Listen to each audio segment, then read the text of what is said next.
kalau produknya semakin mahal, maka dia perlu orang, maka dia perlu ada istilah invest. Perusahaan itu perlu invest. Nah, perlu invest. Sedangkan customer juga perlu invest nggak? Perlu invest karena dia perlu memilih produk yang tepat. Ya kalau cuma hanya bilang saya butuh spek ini dan harga segitu, ngapain saya butuh sales?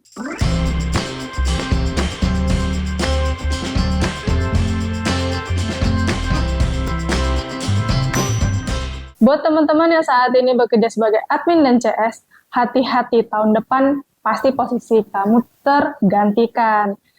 Banyak sekarang perusahaan-perusahaan yang menggantikan posisi admin, bahkan customer service, itu dengan AI. Nah, kenapa sih posisi admin dan customer service ini bisa terancam? Ya langsung aja kita bahas dengan Coach Arif. Halo Coach. Halo. Iya gini Coach, aku sempat pernah dengar berita ya Coach ya, pernah baca lah gitu. Ada perusahaan yang benar-benar efisiensi karyawan dengan kayak nge-cut posisi tersebut, ibaratnya kayak customer service, admin, itu karena adanya AI gitu. Jadi kayak pekerjaannya mereka tuh digantikan oleh AI. Nah sebenarnya ini tuh sebagai ancamankah? Karena nanti takutnya tahun ke depan bakalan nggak dibutuhkan lagi posisi itu, atau gimana menurut Coach Arif nih? Kalau saya ngeliatnya gampang sederhana ya. Kalau pekerjaan yang sifatnya rutin, sifatnya berulang, maka AI akan menggantikan. AI akan menggantikan. Karena misalkan contoh ya, kalau customer service biasanya apa sih yang dilakukan? Paling cuma dengerin komplain. Iya. Terus kemudian dia ada feedback. Betul loh? Habis itu keluar tiket kan? Ada tiket, istilahnya tiket gitu kan? Tiket nomornya berapa dan sebagainya. Berarti kan nggak perlu manusia ya? Kalau misalkan kayak komunikasi gitu, Coach? Ya balik lagi, tadi saya bilang, contoh kayak gini ya. Halo, selamat pagi, ada masalah apa yang bisa kami bantu? Oh, kami punya masalah dengan kartu kredit gini. Ada keyword kartu kredit, AI bisa cari, AI bisa nyelesain, submit tugas, kan nanti ujungnya belakangnya admin juga yang ngerjain. Oh, karena ada keywordnya kan. Terus berikut penagihan. Penagihan utang sekarang pakai AI. Kan cuma nagih doang. Bapak belum melakukan pembayaran gini. Terus perlu manusia nggak? Nggak perlu. Pasti bisa menggantikan. Tapi pertanyaan menarik, kalau saya ngelihat segala sesuatu ketika jualan, balik lagi ya, kalau saya menyebutnya ada kurva. Kurva itu ada yang namanya ada yang namanya transaksional, ada yang namanya konsultatif. Nah, jadi di tengah-tengah itu kita. Nah, jadi gini contoh. Setiap orang yang istilahnya gini, perusahaan itu produknya itu gampang atau sulit. Kalau produknya semakin mahal, maka dia perlu orang, maka dia perlu ada istilah invest. Perusahaan itu perlu invest. Nah, perlu invest. Sedangkan customer juga perlu invest nggak? Perlu invest karena dia perlu memilih produk yang tepat. Ya kalau cuma hanya bilang saya butuh spek ini dan harga segitu, ngapain saya butuh sales? Iya. Saya mendingan pilih orang aja yang pakai tagging order, ngambil order, udah selesai. Sales dibutuhkan karena dia ada diskusi, ada konsultatifnya. Anda punya problem apa, masalah Anda apa, saya temukan masalahnya, barulah butuh sales. Misal contoh, saya butuh mobil, saya bisa ngeliat sendiri mobilnya, kelebihan mobil itu ada speknya, saya perlu sales apa enggak? Ya enggak lah, tinggal bayar aja, selesai kan, mobil datang. Nah, tapi karena saya perlu diskusi, perlu itu makanya apalagi barang mahal, makanya perlu ada yang namanya konsultatif. Oh, jadi kalau misalkan yang konsultatif ini kayak ibaratnya ke barang-barang mahal. Ke barang-barang mahal, terus kayak lebih ke buat kita diskusi antar customer sama salesnya. Sama aja kayak laptop. Kalau laptop murah, perlu sales nggak? Nggak perlu. Iya, enggak. Dia tinggal pajang, mau tinggal berapa, dan sebagainya. Semakin produk itu semakin gampang, semakin sales tidak dibutuhkan. Semakin itu sulit, sales dibutuhkan. Belum perlu ada negosiasi. Dia mau ngambil berapa? Mau ngambil 20. Ada negosiasi. Kalau rusak nanti gimana, dan sebagainya. Itu perlu negosiasi, makanya perlu sales. Nah, AI akan menggantikan tugas kita kalau sifatnya begitu. Atau contoh deh kemarin misalkan, nanya, berapa harganya? Saya langsung kasih harga segini, harganya habis. Nggak ada untung apa-apa. terus orang nggak nanya kebutuhannya apa, ya lama-lama sales nggak ada. Lah iya toh, sama aja kayak beli, misalkan kayak kamu contoh beli KFC. KFC kan nggak perlu mikir ya. Enggak. Beli ayam, Iya. tepung, selesai. Iya. Iya kan? Nggak mungkin dong, kamu mau hari ini mau makan ayam yang seperti apa? Nggak mungkin konsultatif gitu kan? Iya, iya. Iya nggak? Semakin gampang, ya semakin nggak ada harga barangnya, makin nggak ada harga. Semakin sulit, semakin perlu diskusi. Misal contoh saya mau jual ayam ke KFC. KFC butuhnya ayam yang seperti apa? Saya diskusi. Bener dong? Saya ceritakan sebelumnya ada cerita tentang Sinar Medan. Iya. Sinar Medan itu menarik. Kok ayamnya bisa sejusi itu? Bahkan sampai saya bilang sejusi itu, bahkan ya bagian-bagian lain itu pun bisa sejusi itu. Iya nggak? Padahal kalau dia mau bikin bisnis khusus bisa dong. Iya, bisa. Iya. Sebenarnya kayak contoh ya, ayam KFC lah ya. Dia mau saingan sama Silin, sebenarnya bisa loh. Bisa loh. Kenapa? Sama-sama ayam kan bahannya? Iya, sama. Tapi mau nggak gitu KFC melakukan itu gitu loh? Boleh nggak? Itu yang saya nggak tahu. Iya, iya. Ya dong. Kan bisa aja kalau dia mau bikin kayak Silin, bisa kan Silin kan semua ayam, kasih tepung juga. Kasih bumbu. Iya. Digotong-gotong. Itu sama. Bahannya sama. Tinggal pertanyaannya mau nggak pakai strategi itu. Jadi maksud saya gitu. Jadi kalau AI akan menggantikan, AI akan menggantikan kepada pekerjaan-pekerjaan yang tidak perlu diskusi. Karena memang saya pernah nyoba ada satu AI dari Rusia, itu sifatnya jadi looping gitu ya.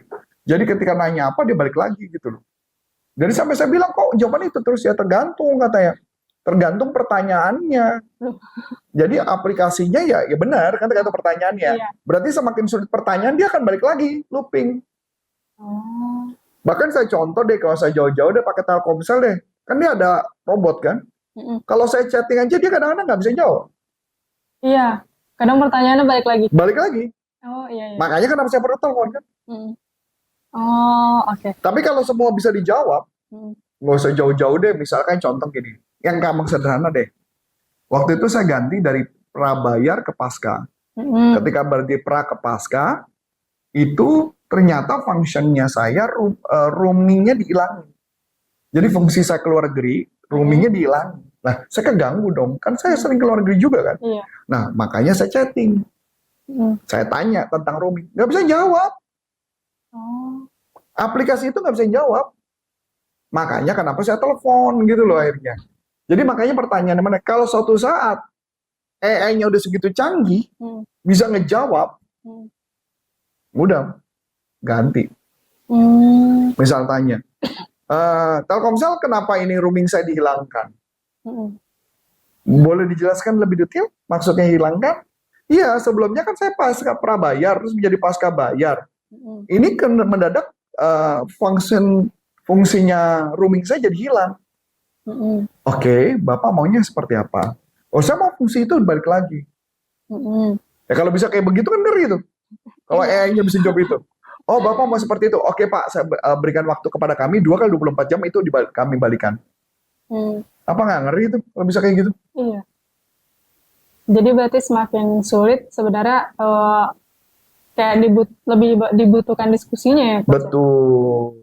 Nah kalau misalkan kayak nasib untuk orang-orang yang emang profesinya entah sales, admin, customer service. Kalau sales gampang, maka jadilah sales yang profesional. Jadilah sales yang konsultatif. Maka kita terus dibutuhkan. Kalau customer service, mungkin perlu cari kemampuan lain. Kalau AI suatu saat udah bisa seperti itu. Kalau enggak sih. Berarti kayak mampu beradaptasi. Iya, kalau tanya mungkin nggak suatu saat AI itu bisa menghentikan 100% customer service? Bisa. Apakah mungkin nggak suatu saat AI bisa menggantikan selling di pertelepon itu? Menurut saya bisa. Fungsi itu. Tapi pada saat ketemu customer, enggak. Tetap dibutuhkan manusia. Lu bisa bayangin nggak customer service di bank kemudian nggak ada manusia? Terus adanya keluar layar. Monitor. Sama aja kayak sekarang kalau mama nggak pernah ngeliat nggak mau makan di KFC, sekarang bahkan nggak perlu tambahan. KFC itu sudah mengurangi orang yang di depan loh. counter. Iya. Sekarang counter tuh cuma 1 orang yang jaga. Dulu bisa 3-4 orang. Kenapa? Karena ada layar sekarang. Pesan sendiri, bayar sendiri. Tinggal ngambil di counter. Oh iya, sama kayak di McD berarti. Iya. Makin lama makin nggak ada orang tuh. Kalau bisa secanggih itu. Ini contoh di Jepang nih. Jepang ya, saya pergi Jepang. Saya mau makan ramen. Datang nih. Papan. Pesen. Bayar. Keluar kembalian. Nggak berapa lama di sono keluar angka. Ting ting, nomor berapa? Nomor saya. Keluar makanan. Yang jadi cuma 1 orang. Mau nyuci piring? Gampang. Piringnya nanti diambil. Kan ada orang yang taking piringnya. Atau kalau di Jepang mungkin taruh di tempat tertentu. Terus masukin ke mesin. Cuci. Per orang. Enggak. Terus nanti manusia gimana? Nah ya itu memang yang terjadi. Iya sih. Makin canggih ya. Makanya kita kalau pekerjaan-pekerjaan yang makin remeh-temeh, manusia makin gak kepake. Makanya manusia perlu upgrade diri. Betul. Kalau nggak upgrade, ya kan gitu. Mau gimana sekarang? Iya.